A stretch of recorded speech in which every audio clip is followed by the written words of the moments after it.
YouTube doesn't delete my video.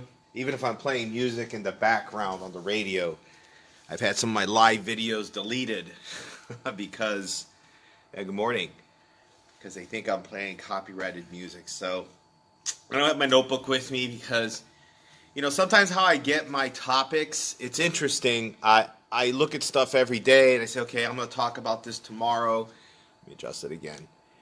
Or I'm like, sometimes things just happen, and I said, I got to talk about this tomorrow on the Daily Warrior. So, Angel, you know this guy. You want to message me later, I'll tell you who it is. He tried to open a martial arts school in Florida City almost 2 years ago, and I think you knew him in high school. Well, I don't want to mention his name on this because, but message me later after the video, and I'll tell you because you'll know who I'm talking about. So, I get this text message, and I have people, if they want to contact me, they can call or text, because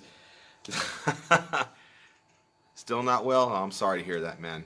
But hopefully you get better.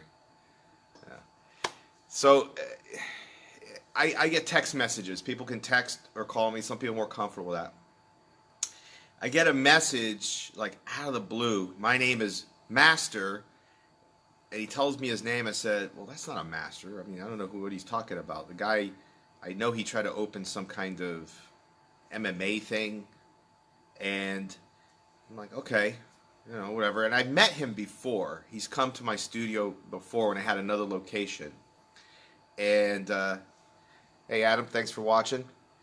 And I'm like, okay. And he goes, my daughters are extremely gold medal Taekwondo practitioners. They've won tournaments. They want to work for you and build up your classes because they can do it. And they're going to do it all for free. Just that one statement, I would take my phone and read, but it's recording now. I'm like, wow, there's like 7 red flags here. First off, they're great gold medalists.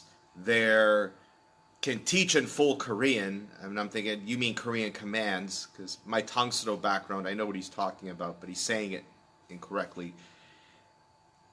And they want to teach for free and build up my class. And so I kind of questioned him. I said, hey,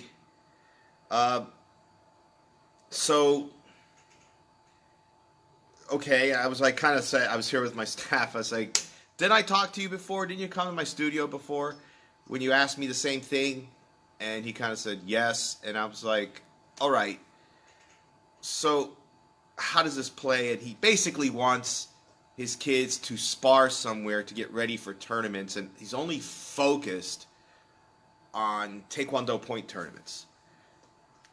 And when he showed me a picture, here's a picture of my daughter winning gold, and no offense to his daughter, I mean, but she was like an orange belt, and I mean, it wasn't like she was a black belt Olympian when she won. And no, props to her for placing. I remember when I got my first medals and trophies and stuff in Tangsudo.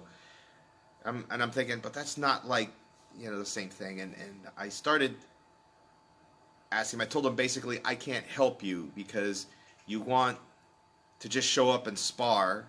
And the kind of sparring we do isn't the kind of sparring you're looking for.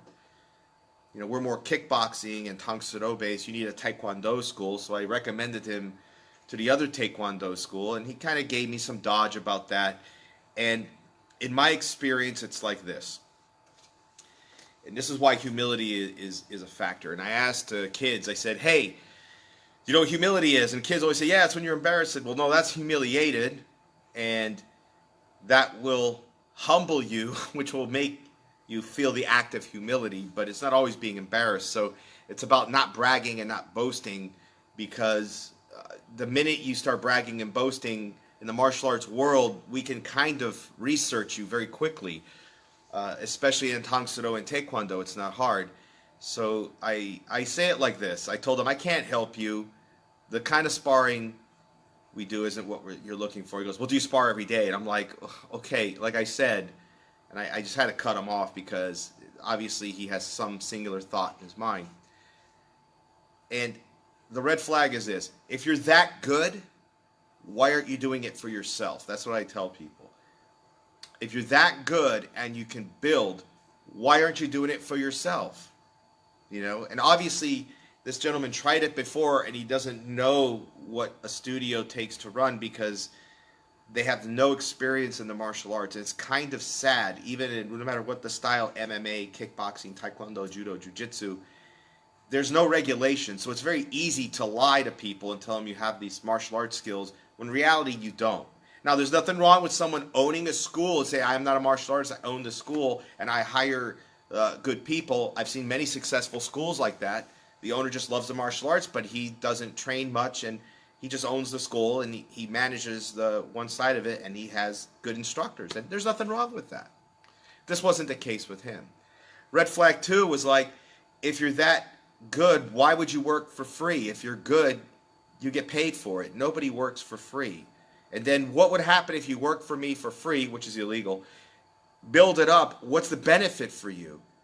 And really what he wanted was a place so his kids could spar with people and then go to tournaments and possibly compete against the same school he was helping. And that's why he's bouncing from school to school to school with his kids. And it's a shame because his kids probably are pretty good and good kids, but it's not a very humble attitude. Now, even in boxing gyms, you just can't show up off the street and say, I want to box your guys. They're going to say, okay, what gym are you associated with? What rank do you have? Have you ever boxed? You know, are you interested in boxing for me? And if you answer no to any of that, says, so I'm going to allow you to come in here, fight my guys, possibly hurt them, or learn what we do, and then we go to a competition, a boxing tournament, and you're going to be there on the other side. You know, so, I mean, that's true of any combat sport, activity, contact sport, or anything. There's a humility factor you have to have, and there's also a respecting you have to have, humility and respect. Okay, now hopefully the kids get the right training and they go with a good instructor that can help them if they want to continue in Taekwondo and be Taekwondo in and compete in the Olympics. More power to them. If that's what they want, fight your goals and get them.